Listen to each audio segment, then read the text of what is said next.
First off, reconquer the planet. So it's all about global domination, is what this is about, right? DLD. No, we live on our little blue planet here, and it's pretty important to us. It's important to us that we send astronauts, even Matt Damon, to Mars to look for water, and then we have to pay to bring him back home. But what was the first thing that Matt Damon had to do when he got to Mars and got left behind? He had as they would say, maybe a moment of relevancy, slightly thirsty, so he had to make his own water. I know the recipe: take hydrogen and oxygen and burn. And we know how that turned out. He had to come back to the water planet. So I talked to a real astronaut, Jerry Linenger. Jerry spent 4 months in Mir orbiting the Earth, this little blue planet, looking out this tiny window of the Soviet space station that was held together with duct tape and wire, barely. So I'll just read this because not many poets go to space or are Navy fighter pilots that are orbiting this blue planet. It's a closed ecosystem, only so many sources of life-sustaining water, and all the creatures of Earth, just like the three of us circling it, all dependent on water. Well, behind a good poem, there's always a story, and his story was every drop in that space station, his ecosystem, he had to make from his sweat and urine in space, a closed ecosystem. So we'll remember that. But Houston, back to the famous movie, Apollo 13, our planet is thirsty. So I hope everybody had plenty of water, because there's none in here right now. And the situation here is water is popular. We talk about relevancy. We, our water species, we're about 70% water ourselves. We've been moving up on the list of the World Economic Forum's Global Risk Report. The last 5 years, we've been in the top 10, and we finally made #1. So we are the #1 global risk. We talk about global domination. It's at hand. We know how to do it if we fix our water crisis. The challenge with water is it's really complicated, but it also intersects everything we care about. When we look at this, we're looking at failure of national governance. How does that work with water? Profound social instability, energy prices, failure of urban planning, large-scale involuntary migration. I think we'll touch on that in just a second. Extreme weather events, water crises, food crises, water, food, and energy. It's the nexus. It's one of the most important things currently on our planet that we face as humans as well as ecosystems.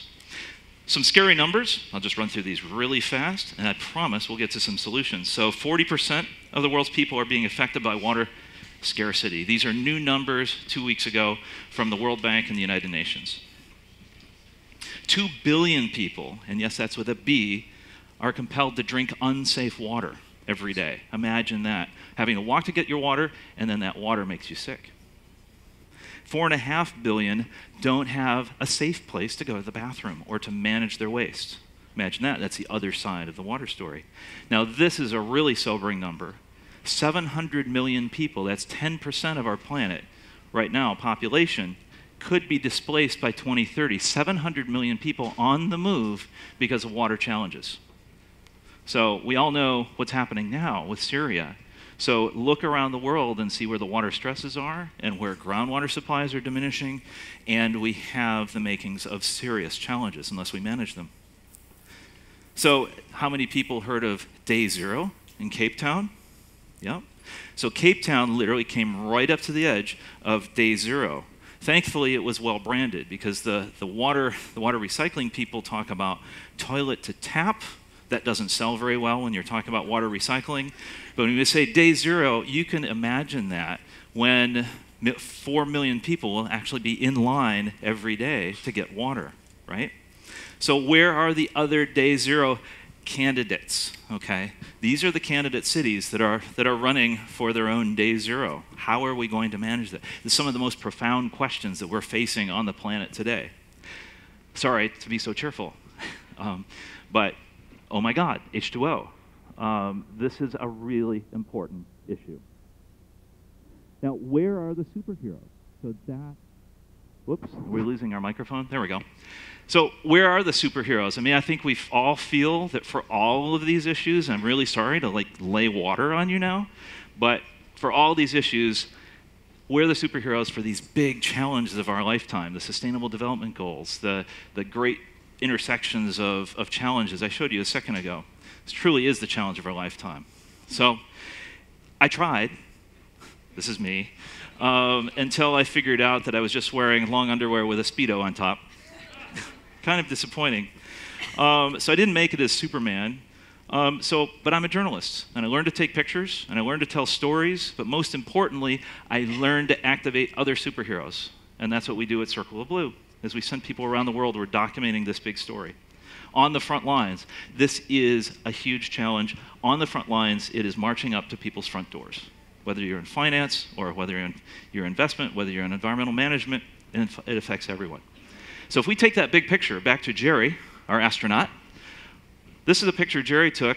These are dust storms over Inner Mongolia. And Jerry would look down and he'd see dust storms blowing to Beijing all the way to Los Angeles, seeing that the world is truly connected. The dust from Inner Mongolia makes it all the way to Los Angeles.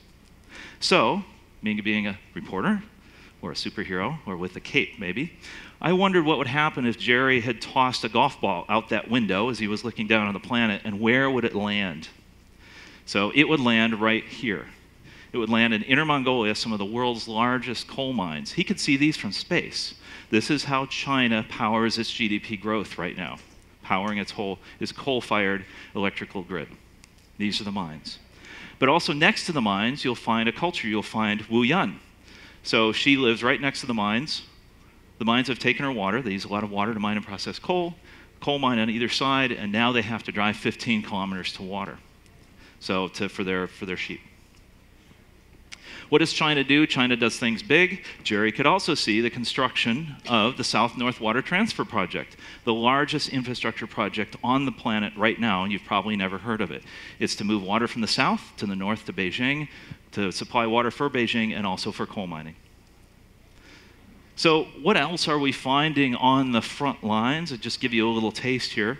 Our farmer is outstanding in his field, quite literally.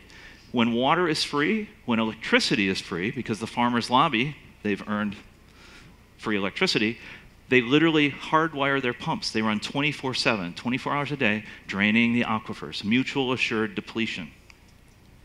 They let it run. Well, what happens when it runs dry? So this is a story we're working on. So I went out into the fields to see, okay, if the satellites are telling us the crops are green, but yet there's no groundwater outside of Delhi, where are they getting their water? Go upstream, a little detective work, and you find yourself in the paper mills. This is where they're getting their water. See the little stream out here? It's going into the canals, and guess what? They're irrigating with industrial waste. Cadmium, arsenic, all the other stuff they're putting on their fields. Happening right now. It's a recent picture. And they would rather not, obviously. What happens outside of Bangalore when the wells are going dry and they don't have industrial sources? They turn to raw sewage to irrigate. Then what happens is they have to wash their vegetables before they take them to market. Otherwise, no one will buy them. But the farmers don't eat their own produce. Imagine that. They're shipping them to Delhi. Then what's happening when you talk about fresh water and you talk about crops and agriculture and climate change and sea level rise? I was in the mouth of the Mekong recently, and what's happening, this is probably one of the last rice harvests in this region of the Mekong.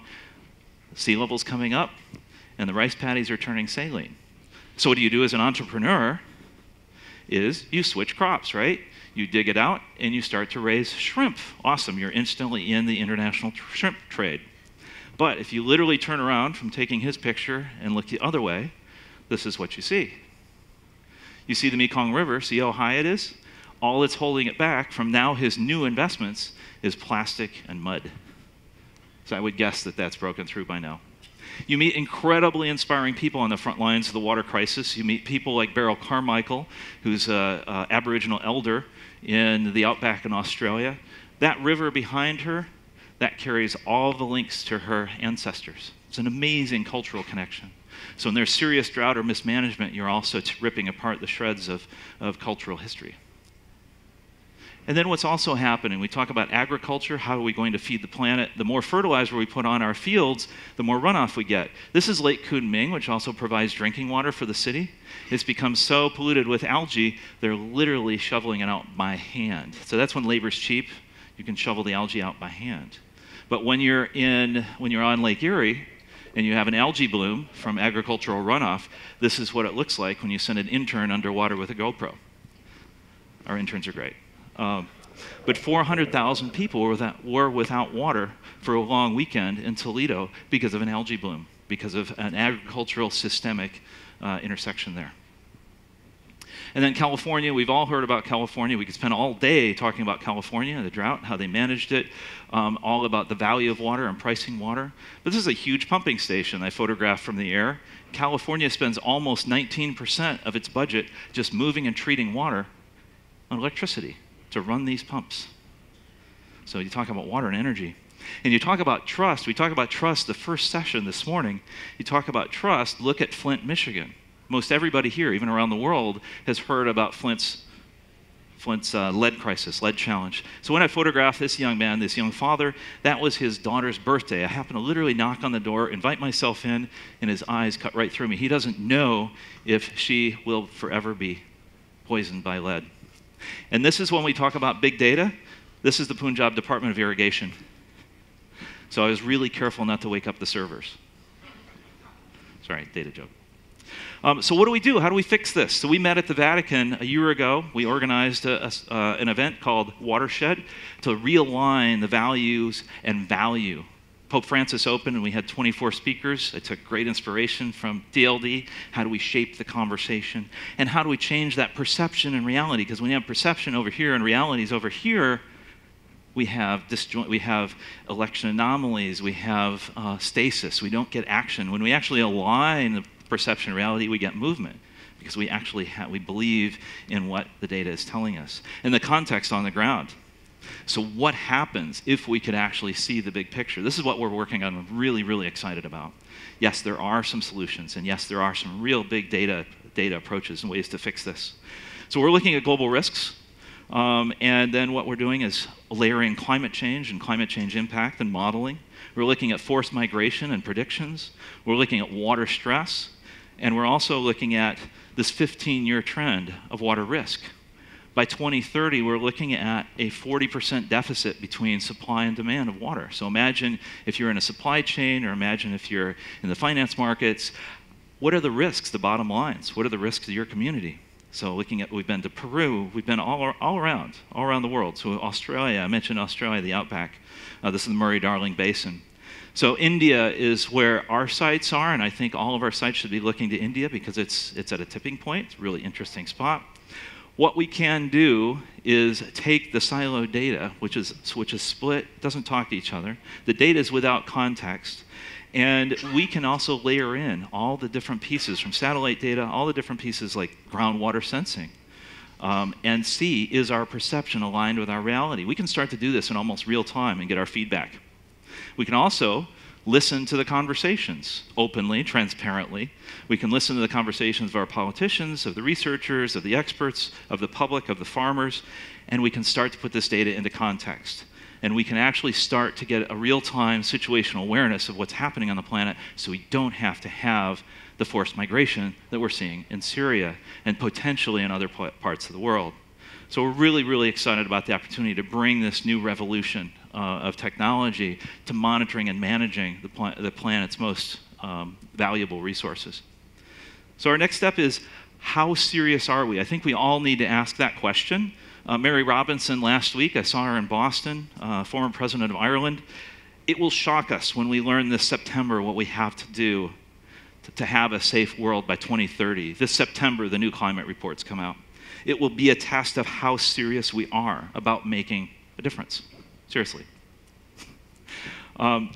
These are just generally like what we keep hearing from our friends and family in this community. We've got to scale up, and these are great lines. How are we going to do this? We don't have a moment to lose. It's a profound moment of relevancy. Incremental is not an option. We've got to go big. None of this incremental stuff. We really, really do have to take on these big challenges, and it does take a revolution. Well, fortunately, we do have a revolution in data design. I think in the next 8 months, next 18 months, we're going to see massive breakthroughs in ways to listen to ourselves better and more transparently if we do choose that we'll say, benevolent global domination of our water planet. And when I say activate all the sciences, I mean behavior science, I mean social science, not just the data sciences. So that is critically important. The 4IRE.org, happy to send you more information about the Fourth Industrial Revolution and what the World Economic Forum and Circle of Blue and Vector Center and a range of others are working on. We'd love to have your input and your participation. And then back to Wu Yun, just a quick tour back to where she is today. So I went back. I've been back to see back a couple times. Fast forward. The coal mines are getting closer. Just a metaphor for what else is happening in other parts of the world. We're seeing sand swales where there should be green grass. And fast forward again. So I went back again. And then we're seeing the coal facility growing at the same time. This is one of the largest coal facilities in China. This ships coal to Beijing, powers Beijing. At the same time, the groundwater's continually depleting, and what's left, they don't dare drink. But they're real people like us, like our kids, like our friends, our neighbors. I ended up doing their engagement portraits. Really sweet, sweet people. And then I went back again, and that's their house right up over here. I found her dad. He was out herding sheep, as he's probably doing today. The mines are in the background. You see this difference in culture here. And then I sent a note to say, how are you? WeChat's pretty awesome. They sent a little video greeting card for us. So this is their son now. So when we're talking about these front lines, they're real people. Desmond Tutu said, how does he keep his optimism? And he said, I'm a prisoner of hope. And I really liked that. But then I stepped back, and a good friend of mine is a designer. He's been to DLD, really talks about design, system design. How do you reframe a challenge? So what Brian Collins says is, let's make hope visible. So we can use all these technologies, all these, the heart, the soul, the value, and values to really reconquer water, because I know we can do it. And now's our time to start. So thank you very much.